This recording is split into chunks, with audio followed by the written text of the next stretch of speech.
Pierre Kupferman, on parle avec vous ce matin de vin, de la production mondiale de vin, qui a connu une année 2017 catastrophique, on peut le dire, non? Ah oui, c'est le plus bas niveau de production depuis 1957, 250 millions d'hectolitres. Voilà ce que les viticulteurs sont parvenus à vinifier l'an passé. Donc il faut remonter à 1957 pour trouver un niveau de production aussi bas.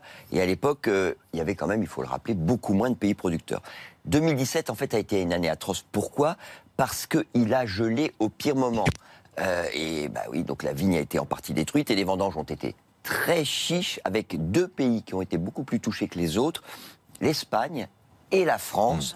Dans le vignoble français, on était à une baisse moyenne de 19%, mais vous avez par exemple dans le Jura des vendanges qui ont été divisées par deux, et pour le Bordeaux, on est quasiment à moins 40%. Alors Pierre, c'est évidemment un coup dur pour les viticulteurs, mais c'est aussi un coup dur pour les exportations. Oui, c'est embêtant parce que le vin, il fait partie des rares secteurs où la France exporte davantage qu'elle n'importe. L'année dernière, les viticulteurs et les négociants ont vendu pour un peu plus de 8,5 milliards d'euros de vin à l'étranger. C'est 10% de plus qu'en 2016. Mais comme ils n'ont pas pu renouveler leur stock de façon suffisante l'année dernière, on devrait même voir les exportations flancher. Alors le seul moyen de faire face à ce manque à gagner pour les viticulteurs, ce serait évidemment que les prix augmentent un peu.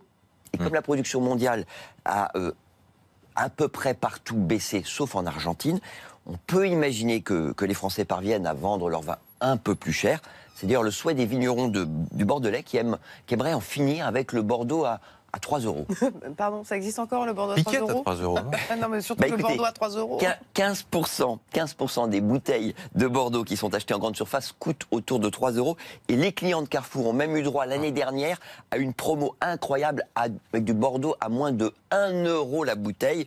Évidemment, ces prix très bas, c'est quand même mauvais pour l'image de marque. Et l'organisation professionnelle qui gère la marque, l'appellation contrôlée Bordeaux, elle a décidé de s'organiser pour éviter ces dérives. C'est vraiment indispensable parce que ça abîme l'image de qualité du vin français et au bout du bout, ça nuit aux exportations.